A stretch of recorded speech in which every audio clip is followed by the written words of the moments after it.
Hello, respected viewers. It's George from Ireland. So, welcome back to my channel once again. And in this video, I'm talking about Yevgeny Prigozhin, the head of the Wagner private military company. And you will remember in late June, he launched his extraordinary so-called March for Justice, which got within 200 kilometers of the center of Moscow.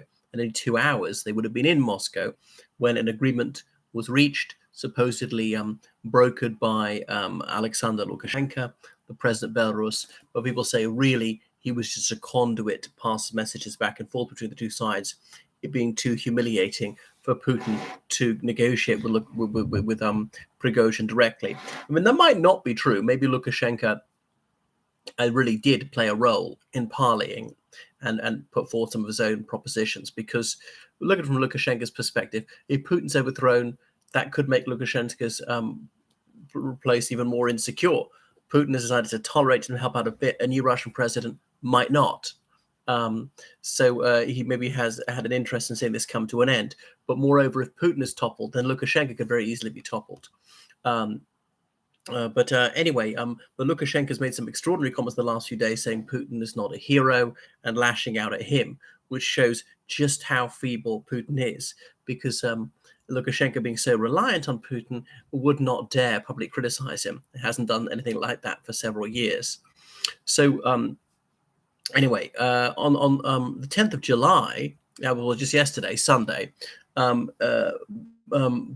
Peskov, that's Putin's his press spokesman, Dmitry Peskov made this extraordinary statement saying that on the 29th of June, that's only 5 days after the mutiny, Yevgeny Prigozhin and several of his commanders were invited to the Moscow Kremlin to have a meeting with President Putin. And this was a mutiny in which Wagner shot down at least 7 Russian military aircraft, killed several pilots, and were headed. They were wanting to get rid of the defense minister and the top general, the chief of general staff, as in General Valerian Gerasimov, and would they have killed them? Probably, actually. And they took 2 other generals hostage, whom they've subsequently released. Why on earth would you invite them to the Kremlin? So it shows Putin's impotency. And people often said that actually it was never as omnipotent as he was presented as being. Really, he has to negotiate in various factions. He's sort of a front man for them. This image that's projected of him being all-powerful has always been a false one, which is not to say he had no power whatsoever. So we do not know what was said at the meeting. The tenor appears to have been unfriendly, because since that meeting, the pro-Kremlin media, which is to say almost all the media in Russia, has been very keen to be constantly making remarks which are disobliging to Yevgeny Prigozhin, but this disparagement doesn't extend to Wagner Group itself. I mean, Putin himself has gone on the record to say that most Wagner fighters are good Russian patriots and so on. They've just been misled. They were misguided youths. Well, they're often not very young. So Prigozhin was supposed to go to Belarus as per the meeting, and thousands of tents were erected a few miles south of Minsk, but they've since been taken down. It's not clear if anybody occupied them. Prigozhin's personal jet flew to Minsk, but it's unknown whether he was on board or not. And if who else was on board, we just don't know. So on the 8th of July, President Alexander Lukashenko of Belarus said that Prigozhin is now in St. Petersburg and the Wagner fighters are still in Russia. Now, whether Prigozhin's in St. Petersburg or elsewhere, I don't know. I've got no knowledge as to his current location, but there certainly are thousands of Wagner fighters in Russia, because remember the 3 options they were given. They could leave the country, go to Belarus with their capo, Prigozhin. They could join the Russian army, or could they just leave Wagner Group, just go home and lead civilian lives? But so far, rather few seem to have taken those other 2 options. Now, what about going to Belarus? Not many went. If some went, they might even have returned. There used to be more or less a porous border. Didn't really count as a border between Russia and Belarus. Anyway, thus far, nobody's been arrested for this mutiny. So Wagner Group is still there. Is not fighting in Ukraine. It's right. It publicly said its Telegram channel it was suspending recruitment.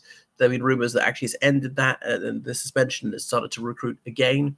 So And that's tens of thousands of heavily armed men, some of them really battle hardened, some of them highly trained.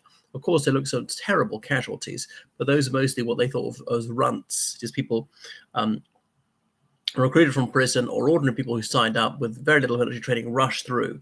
The elite Wagner fighters, who are real head cases, or crack troops. They served at least several years in the Russian armed forces for joining Wagner Group. They were held in reserve as blocking units to stop these dispensable ones from retreating and so on. So a very high human cost was paid. So there's a sharp distinction drawn between the real Wagner ones, whom Prigozhin cherishes, and they have to go into danger. They may get killed, but their lives will not be frittered away in hopeless attacks. And then the one they think are real just chaff, and their lives will be thrown away simply to draw enemy fire. Okay. So Prigozhin's Moscow house has been raided, and the pro-government media was very eager to show off Prigozhin's gold bars, his weapons, millions of US dollars in cash, and indeed his bizarre collection of dozens of wigs. He is very much bald, though I've never known him to wear a peruke. I could be mistaken. So Pierovom, which is the main Russian channel, has been very eager to do down Prigozhin and highlight his criminal past, suggest he still is one. Well, he's always been a criminal, I mean, the worst possible sense. So burglary was the least of his crimes. Look at the countless crimes he's committed in Ukraine. Even as deadly enemies, even I know some Ukrainians, I think it's a dreadful thing. Nevertheless, if he toppled Putin, they would have been applauding that. And though he is a barbarian, Prigozhin, he maybe is a little bit hard-headed and sane and say, well, let's just end this war. I mean, he's a gangster who's out for money. This war is kind of a losing proposition. End it now. But would he be killed by his own side? I mean, could he give away those 5 regions? Surely not Crimea. Give away some of them, have as a frozen conflict, look at the Korea option, and say, well, if we control even a bit of Ukraine for decades, that's still a win. That's still more than we had before. Have United Nations troops say something like that. Thank you, so healthy, well, call a bit of the sun in France, or agree never to join NATO, anything like that. That might be a gain for him. Have sanctions lifted. That would definitely be a step in the right direction. So why has Putin not arrested Prigozhin? Why has he not even managed to force him out of the country? Now, Putin presumably doesn't have the strength to do either of these things. Prigozhin may yet have some mighty allies. Who are these puissant allies? We're not sure. A very well-informed British expert I know said it's really that Prigozhin, he's really just the face of the Glavanya Resvedka Upravlenia, main intelligence administration. That's military intelligence. So Putin's really not fully in charge of his own army, which is why many divisional commanders presumably refused to obey orders and wouldn't stop Wagner Group. But amazingly, now that Shoigu has been seen meeting the troops, Gerasimov has been seen in public for about the first time in a fortnight, Surovikin has sunk without trace, so presumably being tortured in the dungeons of the Lubyanka. I'm surprised that the Ukrainians, they say, well, why don't we invade as well? Because you see, Russia's very lightly defended. They're overcommitted. They've thrown everything they have against us. So they've got almost no internal defense once you get through that border. But then it was a little bit different because he's held in such high regard, Prigozhin, that some Russian troops were not willing to raise a rifle against him. Anyway, so the expected purge of the military and intelligence services after the 24th of June hasn't really transpired. There have been very few arrests. So the plot thickens. I mean, I do think Putin is doomed. Yeah. He may be in there in a few months. I don't think he's going to be there in a few years.